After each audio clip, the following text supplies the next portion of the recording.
ইনশাআল্লাহ যতদিন আমি জীবিত আছি ঢাকা ৬ আসনে কোনো বারের লাইসেন্স অন্তত আমরা হতে দেব। এটা মসজিদের শহর। কিছুদিন আগে একটা বার নাকি কোথা থেকে একটা তারা এসে এখানে খোলার চেষ্টা করেছে এবং তাদের একটা লাইসেন্স তারা দেখানোর চেষ্টা করেছে। বিগত ফ্যাসিবাদী সরকারের আমলে অনেক কিছুই করা হয়েছে, অনেক লাইসেন্স বহুত কিছুই তারা দিয়েছে, কিন্তু সেগুলা কোনোটাই আইন সিদ্ধভাবে ছিল না বলে আমরা মনে করি। ইনশাআল্লাহ যতদিন আমি জীবিত আছি ঢাকা ৬ আসনে কোনো বারের লাইসেন্স অন্তত আমরা হতে দেব।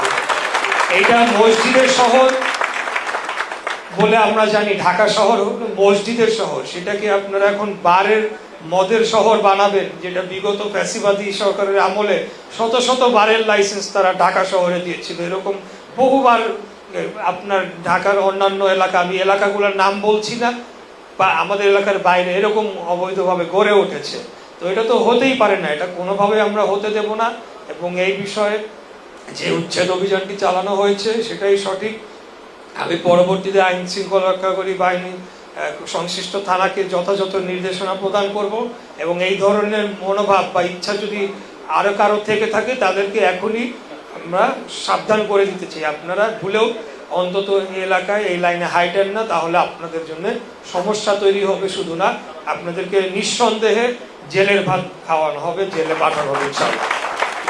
আমরা নির্বাচনের আগে আপনাদের সাথে সর্বশেষ বসেছিলাম এবং আপনাদের বিভিন্ন সমস্যাগুলা তখন আমরা এই বিষয়ে আলাপ আলোচনা করেছি এবং তখনও আমরা যে কথাগুলো বলেছি এখনো সেই কথাটাই বলবো, যে রাস্তার উপরে কোনো ধরনের অবৈধ স্থাপনা সেটিকে আমরা চাই না যে এটা আরো দীর্ঘায়িত হোক।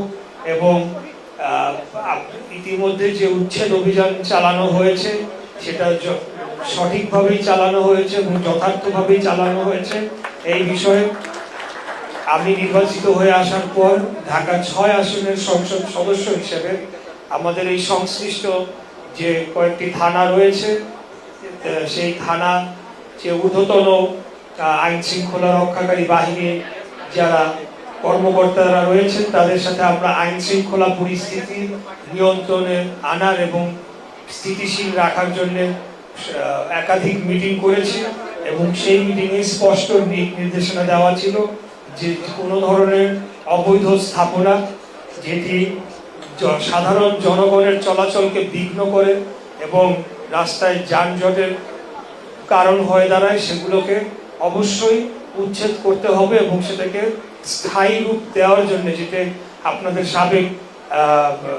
সাবেক কাউন্সিলর আলহাজ লিয়াকত আলী বলে গিয়েছেন, যে এটিকে যদি আমরা মনিটরিং না করি এবং এই যে আপনারা উচ্ছেদ অভিযান করলেন সেটিকে যদি আমরা স্থায়ী রূপ দিতে চাই তাহলে এটা যাতে পরবর্তীতে আবার না গজিয়ে ওঠে সেটার জন্য আপনাদেরকে যেরকম ভূমিকা রাখতে হবে, আমরা আইন শৃঙ্খলা বাহিনী যারা রয়েছেন, সংশ্লিষ্ট থানা কর্তৃপক্ষ রয়েছেন, তাদেরকে আমরা সরাসরি নির্দেশ দিব যাতে তারা এই আবারও যাতে কেউ অবৈধভাবে সরকারের রাস্তা অথবা ফুটপাত দখল করে কোনো ধরনের স্থাপনা নির্মাণ না করতে পারে।